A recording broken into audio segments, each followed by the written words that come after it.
तो बच्चों स्वागत है आज के इस वीडियो में। इस टॉपिक का नाम है सेमीकंडक्टर और ये नीट एग्जामिनेशन के लिए बहुत ही इंपॉर्टेंट टॉपिक है।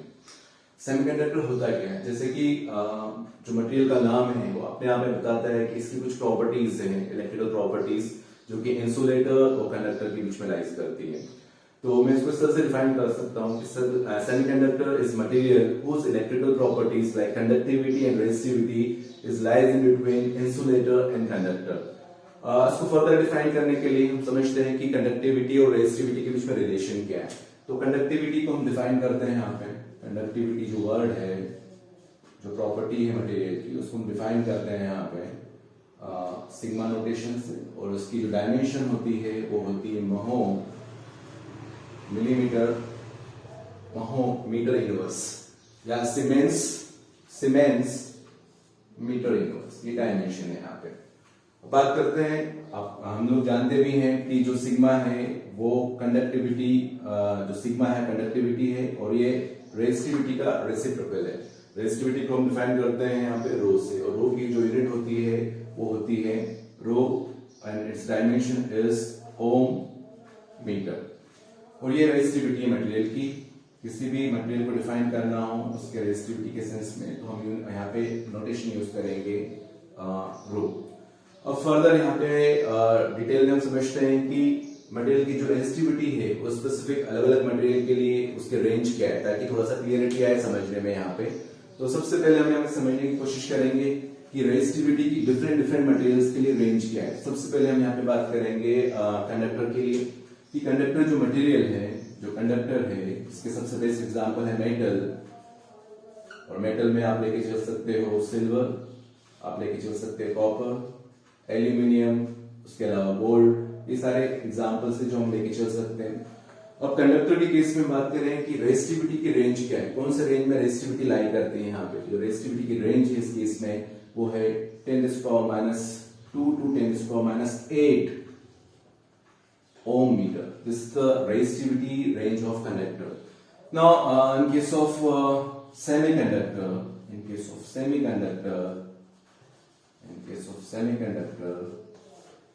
the material is silicon. Now, further germanium, composition of two material, that is gallium arsenide. ये मटेरियल है जो हम यूज करते हैं सेमीकंडक्टर की जो सर्किट्स है, इलेक्ट्रॉनिक सर्किट डिजाइन करने के लिए। तो इन मटेरियल का एक रेंज होता है रेजिस्टिविटी का, वो हमें थोड़ा सा क्लियर होना चाहिए। तो वो रेंज है रेजिस्टिविटी का 10⁻⁴ to 0.5 ओम मीटर।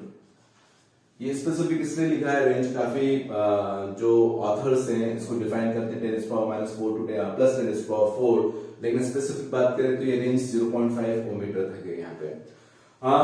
जो अगला मटेरियल है हम लोगों के पास में है वो इंसुलेटर। और इंसुलेटर को मैं डिफाइन करना चाहूँ यहाँ पे, तो उसकी रेंज क्या होगी उस केस में। तो इंसुलेटर के लिए वो रेंज है यहाँ पे इंसुलेटर। और इंसुलेटर जो मटेरियल है उस मटेरियल के केस में हम बात करें यहाँ पे, तो उसके एग्जांपल्स हम लेना चाहें तो प्लास्टिक हो सकता है, वुड हो सकता है, रबर हो सकता है। So this are the example like wood, hard rubber and so on. अब इस केस में इसकी क्या रेंज हो सकती है स्पेसिफिक, तो इसकी जो रेंज है काफी ज्यादा है रेजिस्टिविटी की, क्योंकि जो रेजिस्टेंस ऑफर करता है मटेरियल या इसमें कंडक्शन बहुत ही पुअर होता है। तो जो इसकी स्पेसिफिक रेंज है वो है 10⁻8 to 10⁻19 ohm meter. So these are the different range. This is for the first case. This is applicable for the conductor. Second, this is applicable for this semiconductor. And third, insulator. The range is 10⁻8 to 10⁻19 ohm meter. अब यहाँ पे बात करें कुछ examples ले लेते हैं, जैसे कि यहाँ पे आप सबसे पहले आप देख रहे हैं सिल्वर। तो सिल्वर के केस में रेजिस्टिविटी क्या हो सकती है। तो सिल्वर की जो रेजिस्टिविटी होती है, अगर मैं यहाँ पे डिफाइन करूँ स्पेसिफिक जो इसकी वैल्यू है, this is 1.6 into 10⁻8 ohm meter. This should be negative. That is the resistivity of the conductor is negligible and it is order of 1.6 into 10⁻8 ohm meter. Now the semiconductor, in case of semiconductor, like इनमें से कोई भी example ले लेते हैं, like germanium. तो germanium के case में रेजिस्टिविटी क्या हो सकती है? ये होती है 6.5 into 10⁻⁻1 ओम मीटर. इंसुलेटर, कोई भी एग्जांपल ले सकते हैं कि वुड या हार्ड रबर. तो मान के चलते कि हम हार्ड रबर को हम यहाँ पे एनालिसिस के लिए ले रहे हैं.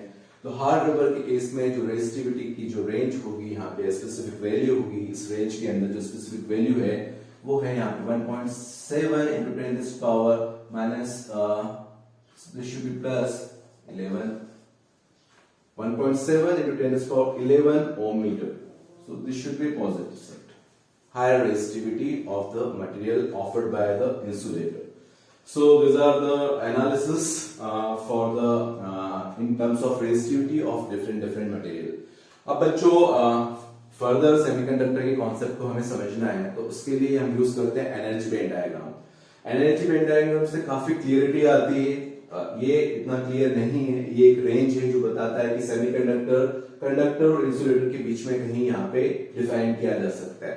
लेकिन अगर इसको समझना है, इसके कॉन्सेप्ट को नीट एग्जामिनेशन के लिहाज से, तो हमें एनर्जी बैंड डायग्राम की जरूरत होती है. तो यहाँ पे हम एनर्जी बैंड डायग्राम को समझते हैं कि एनर्जी बैंड डायग्राम होता क्या है. तो एनर्जी बैंड डायग्राम में हम बात करें तो 4 जो पैरामीटर्स हैं वो काफी इंपॉर्टेंट हैं, आपको याद रखना होगा. वो पैरामीटर्स हैं conduction band, next valence band, third one is forbidden energy gap, and now next is the Fermi level, Fermi energy level. तो यहाँ पे हम टाइटल डालते हैं. क्या है हमारा title? Energy band diagram. Energy band diagram of material. Energy band diagram of material. तो एनर्जी बैंड डायग्राम को समझने के लिए जो मैंने कंपोनेंट्स आपको बताए, पहले हमको समझ लेते हैं वो हमारे कंपोनेंट्स क्या हैं. तो वैलेंस बैंड है पहला कंपोनेंट, वैलेंस बैंड. उसके बाद जो सेकंड जो कंपोनेंट है उसको समझने के लिए है वो conduction band, conduction band. Next component है इसके बाद third one is forbidden energy gap, forbidden energy gap, forbidden energy gap. Now next fourth one is Fermi energy level, Fermi energy level, Fermi energy level. जब इनको represent करते हैं energy band diagram में, तो उसके लिए कुछ हमने नोटेशन बना रखे हैं. जैसे वैलेंस बैंड का जो हाईएस्ट लेवल है एनर्जी का, उसको हम डिफाइन करते हैं EV maximum. E for energy, V for the valence, and maximum energy level of the valence band is EV maximum. So this is the notation. Whereas in case of conduction band, this notation is EC minimum. EC minimum का मतलब जहां पे free electron या conduction electrons conduction band में available होना start हो जाते हैं, एक मिनिमम लेवल को मेंटेन करते हैं, EC मिनिमम. अब क्वेश्चन ये आता है कि व्हाट इज वैलेंस बैंड. काफी लोग समझना चाहते हैं कि वैलेंस बैंड होता है क्या. तो outer most electrons, outer most orbit में जो इलेक्ट्रॉन्स अवेलेबल है किसी भी एटॉमिक स्ट्रक्चर में, उसको हम वैलेंस बैंड से डिफाइन करते हैं. लाइक मैं सिलिकॉन का एग्जांपल लेके चलूं, सिलिकॉन का नंबर है 14 और इसको मैं समझूं तो ऑर्बिटल केस में 284, इस तरह से हम इसको डिफाइन कर सकते हैं. और 4 is the outer most electrons which is available in the silicon. तो उस केस में अगर मैं क्रिस्टल को डिफाइन करता हूं सेमीकंडक्टर के लिए, तो उसमें बहुत सारे एटम्स हो सकते हैं जो कि कोवेलेंट बॉन्ड से अटैच्ड हैं. तो वैलेंस बैंड को डिफाइन किस तरह से किया जा सकता है? Valence band means the energy possessed by the valence electron. This particular region is called as the valence band. Whereas the conduction band means the range of energy possessed by the free electron and conduction electrons. Forbidden energy gap means the separation between these two sections. दो energy का level है, एक valence band, next है conduction band. इसमें कितना difference है, कितना separation है, उसको डिफाइन किया जाता है फॉरबिडन एनर्जी गैप से. फॉरबिडन एनर्जी गैप को डिफाइन करने के लिए जो नोटेशन यूज करते हैं वो है EG. और ये है क्या? इन दोनों का डिफरेंस. इसका मतलब EC मिनिमम, जहां की आपकी फ्री इलेक्ट्रॉन्स अवेलेबल है, आसानी से कंडक्शन इलेक्ट्रॉन्स अवेलेबल है मटेरियल में, वो लेवल मिनिमम, और साथ में वैलेंस बैंड का जो लेवल है एनर्जी का मैक्सिमम पे, वो जो सेक्शन है एनर्जी का, उन दोनों का जो डिफरेंस है वो है फॉरबिडन एनर्जी के. तो बच्चों मुझे ऐसा लग रहा है कि आपको क्लियरिटी आ रही होगी कॉन्सेप्ट में कि बेसिक्स क्या है इसके एनर्जी बैंड डायग्राम के. फर्मी एनर्जी लेवल ये भी एक एनर्जी लेवल है जो कि हम एनर्जी बैंड डायग्राम में डिफाइन करते हैं, इसका नोटेशन है EF। तो फर्मी एनर्जी लेवल जो होता है वो ये बताता है, डिफरेंस लेवल है जो बताता है probability of finding free electrons and holes in energy band diagram at specific temperature. Specific temperature का मतलब मैं एब्सोल्यूट जीरो टेम्परेचर पे एनालाइज कर रहा हूं या 0 डिग्री केल्विन पे एनालाइज कर रहा हूं फर्मी एनर्जी लेवल को, उस केस में फ्री इलेक्ट्रॉन्स कंडक्शन बैंड में कितने हैं, या फिर मैं रूम टेम्परेचर पे एनालाइज कर रहा हूं किसी मटेरियल को, उस केस में फ्री इलेक्ट्रॉन्स या कंडक्शन इलेक्ट्रॉन्स कंडक्शन बैंड में कितने हैं और वैलेंस बैंड में कितने हैं, वहां पे होल्स अवेलेबल हैं। इस तरह के एनालिसिस को एनर्जी लेवल को डिफाइन किया जाता है फर्मी एनर्जी लेवल से। अब इनकी हम बात करें, जैसे मैं फॉरवर्ड एनर्जी की बात करूं, एक डिफरेंस है एनर्जी लेवल का वैलेंस बैंड से कंडक्शन बैंड के बीच में, तो उसको डिफाइन किस तरह से किया जाता है इस एनर्जी लेवल को। इस एनर्जी लेवल को डिफाइन करने के लिए हम यूज करते हैं जो डायमेंशन है वो electron volt. The dimension is electron volt. जो ये जो डिफरेंस है दोनों के बीच का, उसमें कितनी एनर्जी की जरूरत है वैलेंस बैंड से कंडक्शन बैंड तक शिफ्ट करने के लिए इलेक्ट्रॉन्स को, उसको डिफाइन किया जाता है फॉरवर्ड एनर्जी गैप से। तो बच्चों आपको एनर्जी बैंड डायग्राम के ये जो बेसिक पैरामीटर्स हैं वो क्लियर हो गए होंगे। अब हम समझने की कोशिश करते हैं यहाँ पे कि एनर्जी बैंड डायग्राम कंडक्टर के केस में क्या होगा, इंसुलेटर के केस में क्या होगा। देन फर्दर हम समझने की कोशिश करेंगे कि प्योर सेमीकंडक्टर में हम इसे कैसे एनालाइज कर सकते हैं। तो यहाँ पे हम बात करते हैं सबसे पहले एनर्जी बैंड डायग्राम ऑफ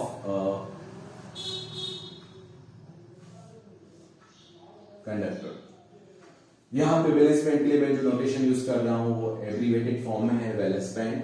जो उसका एनर्जी का लेवल यहां पे मैं डिफाइन कर रहा हूं वो है EV मैक्सिमम, जो कि डिफाइन करता है इस एनर्जी लेवल को। Now next, this energy level is defined as EC minimum. Minimum level है यहाँ पे जहां पे आपको फ्री इलेक्ट्रॉन्स अवेलेबल हो सकते हैं। ये किसके लिए हम डिफाइन कर रहे हैं बच्चों, ये हम डिफाइन कर रहे हैं कंडक्टर के लिए एनर्जी बैंड डायग्राम। ये जो अब लेवल देख रहे हैं ये एनर्जी का लेवल है, energy level. So energy level, और इसको हम डिफाइन करते हैं इलेक्ट्रॉन वोल्ट में, और ये एनालिसिस हम कर रहे हैं कंडक्टर के लिए। यहाँ पे कंडक्टर जो कि मेटल है, या काफी एग्जांपल्स मैंने आपको जो बताया है उसके मेटल की, plenty of valence electrons is available in valence band, plenty of electrons available in the conduction band। और उसको जो डिफाइन करने के लिए मैं जो नोटेशन यूज कर रहा हूं वो है यहाँ पे mini circles, small mini circles, और यू कैन से डॉट्स, जो कि काफी यहाँ पे नोटेशन के साथ मैंने बता रखे हैं। यहाँ पे ये क्या है, फ्री इलेक्ट्रॉन्स, फ्री इलेक्ट्रॉन्स। और बच्चों ये क्या है यहाँ पे, वैलेंस इलेक्ट्रॉन्स, वैलेंस इलेक्ट्रॉन्स। साथ में बात करें हम, ये दोनों एरिया ओवरलैप्ड होता है, ओवरलैपिंग होता है। ओवरलैपिंग का मतलब ये है कि आसानी से ये इलेक्ट्रॉन्स, कौन से, जो आपके वैलेंस इलेक्ट्रॉन से आसानी से हायर स्टेट में शिफ्ट हो जाते हैं। अगर थोड़ा सा इसको थर्मल एनर्जी दिया जाए या इलेक्ट्रिक फील्ड स्मॉल अमाउंट में अप्लाई किया जाए तो आसानी से ये इलेक्ट्रॉन्स शिफ्ट कर जाते हैं हायर स्टेट में। तो कहने का मतलब है कि ये जो पर्टिकुलर एरिया है, this is overlapped, this is overlapped. यहाँ पे मैं हाईलाइट कर रहा हूं overlapping, overlapping of conduction band and valence band, overlapping of conduction band and valence band, valence band।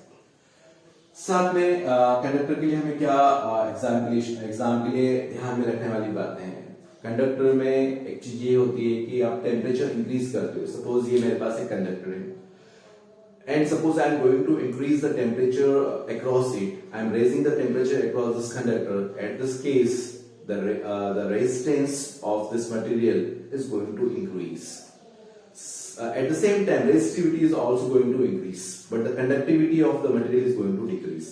ये क्यों हो रहा है इस मटेरियल में? इसके पीछे रीजन ये है कि कंडक्टर के अक्रॉस जैसे आप टेम्परेचर इंक्रीज करते हो, यहाँ पे जो यहाँ पे अवेलेबल इलेक्ट्रॉन्स है, वैलेंस इलेक्ट्रॉन्स, ये मूव करना शुरू करते हैं हायर स्टेट में। हायर स्टेट में जो अवेलेबल यहाँ पे कंडक्शन इलेक्ट्रॉन्स देख पा रहे हो, फ्री इलेक्ट्रॉन्स देख पा रहे हो, इनका मूवमेंट स्टार्ट हो जाता है और यहाँ पे एक रैंडमनेस स्टार्ट हो जाती है। यहाँ पे एक रैंडम मोशन होता है। यहाँ पे इस रैंडम मोशन के कारण मटेरियल का रेजिस्टेंस इंक्रीज होता है। तो ये काफी ध्यान रखने लायक बात है। इसको बोलते हैं positive temperature coefficient of resistance. उसको थोड़ा सा कॉन्सेप्ट को याद करने का तरीका है इस तरह से, PTC, the one of the important property of conductor is positive temperature coefficient of resistance. जहां तक मुझे अंदाजा है कि आपको ये फॉर्मूला पता है क्या, R is equal to R naught 1 plus alpha del T, alpha del T, whereas alpha is nothing but a temperature coefficient of resistance, temperature coefficient of resistance. This del T is the जहाँ पे material को हम different temperature पे analyse कर रहे हैं, वो जो डिफरेंस है वो del T है यहाँ पे। साथ में ये रेफरेंस एक रेंज है रेजिस्टेंस की, और जिससे आप कैलकुलेट करना चाहते हो रेजिस्टेंस को है यहाँ पे रेजिस्टेंस R। तो ये जो अल्फा है ये बता रहा है यहाँ पे ये कंडक्टर के केस में होता है positive temperature coefficient of resistance. Means आप टेम्परेचर इंक्रीज कर रहे हो तो इस केस में इस मटेरियल की रेजिस्टिविटी भी इंक्रीज होगी। ये काफी इंपॉर्टेंट है एग्जामिनेशन पॉइंट ऑफ व्यू से। Now the next case is for the insulator की इंसुलेटर में ये क्या होता है।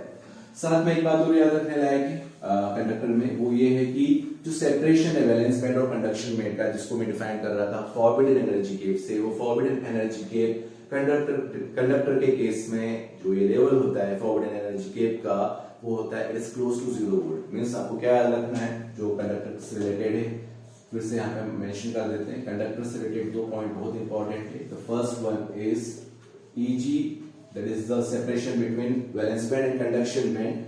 This value should be equal to 0 electron volt। दोनों का जो सेपरेशन है वो ऑलमोस्ट 0 इलेक्ट्रॉन वोल्ट की है, क्योंकि दोनों बैंड के बीच में ओवरलैपिंग है यहाँ पे। नाउ नेक्स्ट अगर हम बात करें जो मैंने अभी आपको बताया है positive temperature coefficient of resistance, ये बहुत इंपॉर्टेंट है। तो ये दो बातें आप ध्यान रखिएगा कंडक्टर के लिए। इंसुलेटर के केस में हम बात करें यहाँ पे इंसुलेटर को हम डिफाइन करना चाहेंगे इन terms of energy band diagram. So this is the energy band diagram of insulator. Insulator के केस में this is valence band, it is completely filled with plenty of valence electrons, this section is conduction band and this is completely empty, क्योंकि यहाँ पे कुछ available ही नहीं conduction के लिए। और ये जो दो सेपरेशन देखते हैं आप एनर्जी के लेवल के, इन दोनों के बीच में जो सेपरेशन है उसको बोलते हैं फॉरबिडन एनर्जी गेप, और ये हमेशा 1.5 इलेक्ट्रॉन वोल्ट से ज्यादा होता है। This should be higher than 5 electron volt. आपको क्या याद रखना है बच्चों कि ये जो लेवल है वो इस केस में 5 इलेक्ट्रॉन वोल्ट से ज्यादा होता है, मतलब ये जो सेपरेशन एनर्जी का काफी ज्यादा है। तो इसमें इंपॉर्टेंट पॉइंट्स क्या है इंसुलेटर से रिलेटेड। इंसुलेटर के केस में हम बात करें, इंसुलेटर के केस में एनर्जी बैंड डायग्राम की हम बात करते हैं यहाँ पे। This is energy level in electron volt. So one is the separation between these two is very higher side. It should be higher than 5 electron volt or it is equal to 5 electron volt, मतलब इसके आसपास हो सकता है। इसका मतलब ये है कि आप इंसुलेटर के अक्रॉस हाई एनर्जी अप्लाई करते हो in terms of temperature, in terms of electric field. तो यहाँ पे आपको 5 इलेक्ट्रॉन वोल्ट से ज्यादा एनर्जी की जरूरत होगी, तब ये इलेक्ट्रॉन्स हायर स्टेट पे जंप कर सकते हैं और तब ये कंडक्शन के लिए अवेलेबल हो सकते हैं। तो डेफिनेटली इंसुलेटर में क्या होता है, इसमें इलेक्ट्रिक करंट फ्लो नहीं होता है, इसमें कोई कंडक्शन नहीं होता है। इसकी रेजिस्टिविटी अगर बात करें तो हायर साइड होती है, काफी ज्यादा होती है। हमने आपको डिफाइन भी किया था रेंज 10⁻19 ओम मीटर तक होती है इसकी रेजिस्टिविटी। तो इंसुलेटर देखा जाए तो एक वेट कंडक्टर के उसमें देख सकते हैं हम लोग। अब क्वेश्चन ये आता है कि यहाँ पे टेम्परेचर इंक्रीज करने के साथ क्या डिफरेंस आ सकता है। तो ये जो रेंज आप देख रहे हो इसमें से स्लाइटली वेरिएशन आ सकती है। जैसे 5 इलेक्ट्रॉन वोल्ट एनर्जी की जरूरत है यहाँ पे, तो ये शिफ्ट हो सकती है 4.9 तक अगर आप टेम्परेचर ज्यादा इंक्रीज करना शुरू कर देते हो। उसकी बियॉन्ड कुछ भी नहीं है यहाँ पे। चलिए अब हमें जो समझना है काम की बात वो है प्योर सेमीकंडक्टर के केस में हम किस तरह से एनालाइज कर सकते हैं एनर्जी बैंड डायग्राम को। तो यहाँ पे हम प्योर सेमीकंडक्टर का केस समझने की कोशिश करेंगे। तो प्योर सेमीकंडक्टर के केस में हम एनालिसिस करेंगे दो चीजों की। Pure semiconductor can be analysed for two different case. One is for 0 degree Kelvin, another is for 300 degree Kelvin. That means this is at room temperature. What will be behavior of the pure semiconductor? Next, at a perfect absolute temperature, इस पे क्या होगा इसका behaviour, इसका किस तरह से energy band diagram को हम डिफाइन कर सकते हैं यहाँ पे। तो हम सबसे पहले लेके चलते हैं यहाँ पे जो रिप्रेजेंटेशन है एनर्जी बैंड डायग्राम का, वो सबसे पहले प्योर सेमीकंडक्टर के केस में। तो प्योर सेमीकंडक्टर के केस में बात कर रहे हैं 0 डिग्री केल्विन पे क्या हो रहा है यहाँ पे। So this is a pure semiconductor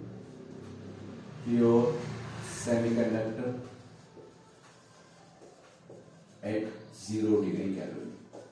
Similarly, here energy band diagram for the pure semiconductor at 300 degree Kelvin. That means at room temperature. Now, in both the cases, the lower section is valence band, designated as VB, both the sides. Upper section is a conduction band. This is also a conduction band. अब दोनों में difference क्या है? तो बच्चों, अगर आप समझने की कोशिश करें यहाँ पे, ये बहुत इंपॉर्टेंट है, यहाँ पे बहुत ही स्ट्रॉन्ग कॉन्सेप्ट छुपे हुए हैं। यहाँ से हमें ध्यान देने की जरूरत है कि यहाँ पे जो सेपरेशन है वो इस केस में काफी ज्यादा होगा इस टेम्परेचर पे, क्योंकि ये टेम्परेचर है 0 डिग्री केल्विन या सेंटीग्रेड में बात करूं तो -273 डिग्री सेंटीग्रेड पे आप मटेरियल को एनालाइज कर रहे हो। प्योर सेमीकंडक्टर मींस सिलिकॉन या जर्मेनियम के बिहेवियर को आप एनालाइज कर रहे हो in terms of energy band diagram. यहाँ पे एनर्जी बैंड डायग्राम होगा, it should be higher than 1.5 electron volt. पर इस केस में हम बात करें तो वो एनर्जी का जो लेवल होगा सेपरेशन का, वो होगा it should B 1.1 electron volt. ये एक डिफरेंस है। यहाँ पे फिर से मैं डिफाइन कर रहा हूँ कुछ वैलेंस इलेक्ट्रॉन्स को, ओके। और यहाँ पे भी हम डिफाइन कर लेते हैं कुछ वैलेंस इलेक्ट्रॉन्स को, ज्यादा वैलेंस इलेक्ट्रॉन्स। तो पहले हम बात करते हैं प्योर सेमीकंडक्टर में क्या होता है, थोड़ा सा समझने की कोशिश करते हैं। तो प्योर सेमीकंडक्टर को हम कैसे डिफाइन कर सकते हैं?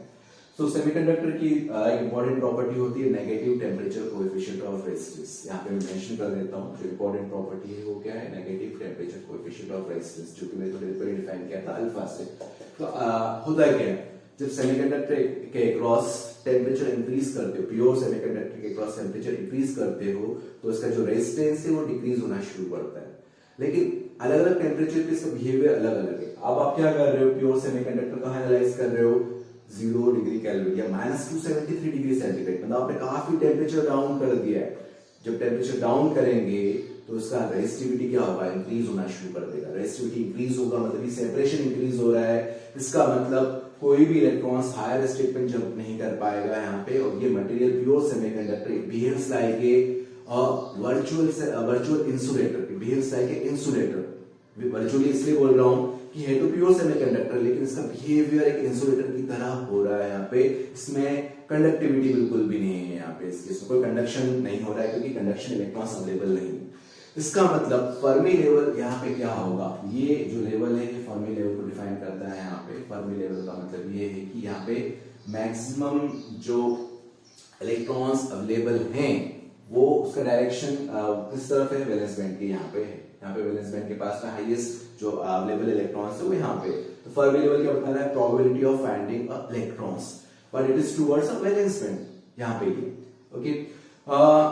इसको हम अगर समझने की कोशिश करें प्योर सेमीकंडक्टर, तो इसमें हम रूम टेम्परेचर पे इसको एनालाइज कर रहे हैं। टेम्परेचर इंक्रीज कर रहे हैं हम लोग जैसे ही इसके क्रॉस, तो उस केस पे इसका जो रेजिस्टेंस है वो डिक्रीज होना शुरू हो जाएगा, इसकी रेजिस्टिविटी डिक्रीज होगी और कंडक्टिविटी इंक्रीज होगी। इसका मतलब ये है कि किसी रूम टेम्परेचर पे कुछ इलेक्ट्रॉन्स अपने एनर्जी के लेवल को जब एक्वायर कर लेते हैं, जैसे कि मैं सिलिकॉन के लिए बात करूं, सिलिकॉन के लिए वैल्यू कितनी है, तो सिलिकॉन के लिए फॉर्मूला एनर्जी गैप जो होता है वो होता है this is Eg is equal to 1.1 electron volt.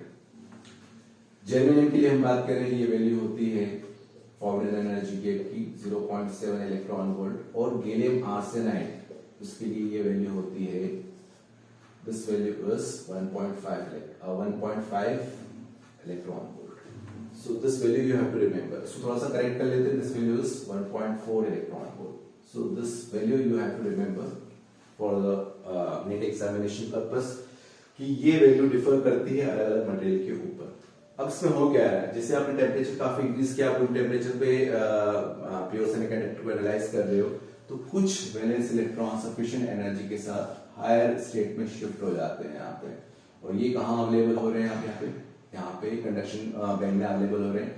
मान के चलते कि ये 3 इलेक्ट्रॉन्स हायर स्टेट में जंप कर चुके हैं, ये अब कहलाएंगे फ्री इलेक्ट्रॉन्स। और उस केस में ये जो वैकेंसी यहाँ पे जनरेट हुई है, this is called as a hole. तो होल होता है क्या है? Hole is nothing but a missing of electrons. Hole is nothing a vacancy of electrons. इसलिए फ्री इलेक्ट्रॉन्स को नेगेटिव चार्ज, जिसे हम जानते हैं कि डिफाइन किया जाता है, वैसे ही होल को हम यहाँ पे डिफाइन करते हैं एज ए पॉजिटिव चार्ज। तो बच्चों, ये होल का कॉन्सेप्ट आपको क्लियर हो चुका है। अब आगे हम देखें यहाँ पे जो फर्मी एनर्जी लेवल है वो दोनों के बीच में लोकेट हो रहा है। रीजन ये है कि यहाँ पे concentration of electrons is equal to concentration of holes in particular energy band diagram. अब इस लेक्चर को कंक्लूड करने की बारी है। यहाँ पे कुछ की पॉइंट्स जो कि प्योर सेमीकंडक्टर में आपको याद रखना है, रूम टेम्परेचर पे जो हम उसको यूज कर रहे हैं, उसको एनालाइज कर रहे हैं। तो पहला की पॉइंट निकल के आता है partially filled valence band. Reason ये है क्योंकि कॉन्सेंट्रेशन ऑफ होल्स यहाँ पे कुछ अवेलेबल है वैलेंस बैंड में। Similarly the next point is partially filled conduction band. Reason यहाँ पे कुछ फ्री इलेक्ट्रॉन्स अवेलेबल हो गए हैं, या तो आप इलेक्ट्रिक फील्ड अप्लाई कर रहे हो या फिर यहाँ पे स्मॉल अमाउंट पे टेम्परेचर अप्लाई कर रहे हो प्योर सेमीकंडक्टर में। इस केस में कुछ इलेक्ट्रॉन्स यहाँ पे अवेलेबल होते हैं कंडक्शन बैंड में। ये प्रॉपर्टी हम डिस्कस कर चुके हैं। Negative temperature coefficient of resistance, ये बहुत इंपॉर्टेंट है। Next is electrons hole generated in pairs. ये दोनों एक साथ जनरेट हुए हैं। इसके पीछे रीजन है, या तो आपने थर्मल एनर्जी अप्लाई की है तब जाके हायर स्टेट में गए, तो ये वैकेंसी होल है। तो दोनों के नंबर्स यहाँ पे क्या है, इक्वल है। इसी को हमने डिफाइन किया है इस तरह से। यहाँ पे लिखा हुआ है concentration of electrons per unit of volume is equal to concentration of holes per unit of volume. This is equal to the intrinsic concentration per unit of volume. Next, इसमें जो करंट फ्लो होगा, अगर आप small amount पे electric field apply करते हो pure semiconductor में, so it is due to electron as well as it is due to the hole. ये दोनों के कारण करंट फ्लो होगा इस डिवाइस में। एंड लास्ट पॉइंट जो कि हम पहले भी डिस्कस कर चुके हैं, Fermi energy level lies in between conduction band and valence band. तो इस तरह से इस लेक्चर का हम एंड करते हैं। यहाँ पे मिलते हैं अगले लेक्चर में, जिसमें हम देखेंगे classification of semiconductors. Thank you so much.